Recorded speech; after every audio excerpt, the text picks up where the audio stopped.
بصراحة أنا حبيت أشارك الخبر دوّة كإنه فيديو علشان أول حاجة يعني أمسك نفسي كده وأقول إنه لأ أنا لازمًا أعملها، ومش إنه مثلًا يعني ما انفذش الحاجة اللي أنا قُلت إن أنا عايز أعملها، وفي نفس الوقت علشان أشارك الرحلة دي لإن حاسس إنها هتبقى رحلة كبيرة جدًا، وشايف إن هي هتبقى بداية لحاجة كبيرة في القناة، وفي المحتوى اللي أنا باعمله، وفي نفس الوقت في مسيرتي المهنية كUX UI designer كproduct designer وكمان حاجات تانية. فتعالَ بقى أتكلم معاك بقى شوية عن الحاجة دي عشان أنا عارف أنت عمّال تقول هو إيه اللي أنت عايز تقوله يعني. فبُص صديقي، بصراحة الفترة اللي فاتت جدًا أنا كنت مهتم جدًا بحاجة اسمها أو بلقب اسمه design engineer.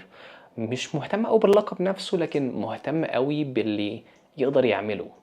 الdesign engineer دوّة واحد قادر إن هو مثلًا على كلام شركة Versal وكلام شركة Tailwind ماشي، دي شركات كبيرة جدًا ومعروفة أوي في مجال أو عالم البرمجة، وإن هو شخص بيديزاين بيعمل الديزاين وتصميم تجربة المستخدم، أحيانًا بيعملوا الحاجة ديّة، وأحيانًا لو شركة كبيرة جدًا كlarge enterprise أو كبيرة فيها مئات الموظفين وفي منها عشرات الdesigners وهكذا، فبيكون الdesign engineer مسؤول بس على الdesign system والimplementation بتاعة الdesign في حاجات معينة، وأحيانًا بيصمم وهكذا. لكن إحنا بنتكلم على startups وشركات صغيرة ناشئة، أنت الdesigner الوحيد فيها أو أنت الdesigner رقم 2 أو 3 فيها، فأنت هنا دورك جامد، جامد جدًا، لإن أنت ده أنا بقى ده اللي أنا متحمس فيه، واللي هو أنت بتصمم وكمان بتكتب كود، والكود بتاعك كمان بتضيفه للGitHub repository بتاعة الشركة، ويعني بتعمل حاجة جامدة أوي فظيعة كده بصراحة. فده اللي الdesign engineer في الشركات دي بيعملها، واللي هو بيصمم وبيكتب الكود كfront end، مش هيتعمق بقى ويخش ويتهور يعني في الfull stack بقى والback end ما يعمل شركة لوحده أحسن صح؟ أو يعمل product لوحده صح؟ ممكن يعني فكرة كويسة ليه لأ؟ في المستقبل نبقى نشوفها. فده اللي عايز أقوله بصراحة يعني الشركة عندي اتكلمت معاهم، قعدنا في meeting حلو كده، وريتهم شوية شغل ليّا بالكود. طبعًا لو في مبرمجين هنا ممكن يضحكوا عليّا لو شافوا الكود نوعًا ما، بس كان حلو.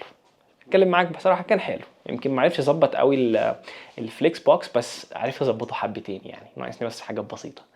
فاتكلمت عندي في الشركة والحمد لله الشركة عندي وافقت بشكل كبير أوي إنه تمام تعالَ نexplore تعالَ نشوف كده مع بعضينا إيه اللقب الحلو دوّة وأنت ممكن تعمل بإيه، لإن أنت الdesigner الوحيد في الشركة، وأنت معاك مثلًا كام مبرمج معاك، فالمبرمجين دول هم بيستلموا منك شغل في الdesign، فلو أنت بقيت نُص مبرمج ونُص designer ممكن يأثّر سلبًا في الشركة.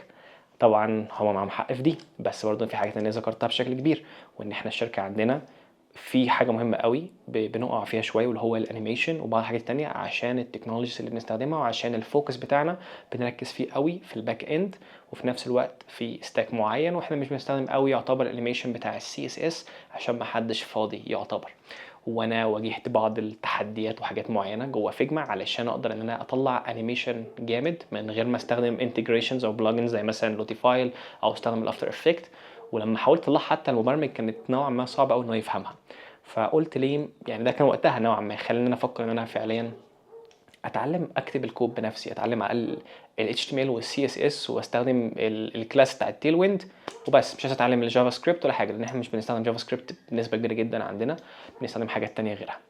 فالحمد لله الشركة عندي وافقت إن أنا أبقى design engineer وإن أنا أتعلّم المسار دوّة، ويا سيدي هابدأ أتعلّمه، وهاشارك الرحلة بتاعتي إن شاء الله كفيديوهات على الحاجات اللي اتعلمتها، الحاجات اللي ما اتعلمتهاش أوي، اللي باقع فيها وممكن حاجات معيّنة.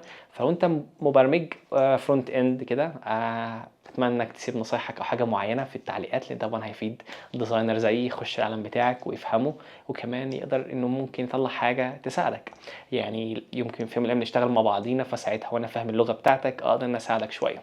في الشركة عندي شايفين إن مميزات إن أنا أبقى design engineer إن أنا أقدر أكتب الكود بتاع الdesign نفسه، وإن أنا أسهّل بعض الحاجات لإن إحنا مش عندنا مبرمجين كتير، فبنركّز أحيانًا على الbugs وعلى الfeatures من ناحية الback end أكتر من الfront end، فأنا ممكن آخُد الجزئية ديّة. طبعًا مش كل الشركات هتكون محتاجة حد زي كده، بس أنا حبّيت أنوّه إنه نوعية الشركة إيه، ومحتاجينها ليه، وإيه مميزاتها. إن أنا مثلًا هاكون باسهّل شوية على المبرمجين من ناحية الimplementation، وإن أنا عندي وقت فاضي شوية وعايز أتعلّم مهارة جديدة عليّا، وفي نفس الوقت يعني اللي هو إيه، ما نكمّل شوية، أنا بارسم اللوحة طَب ليه ما أحاولش إن أنا يعني اديها الفريم بتاعها واخليها تحس ان هي حقيقيه وهكذا. ده اللي بصراحه كنت عايز اشاركه.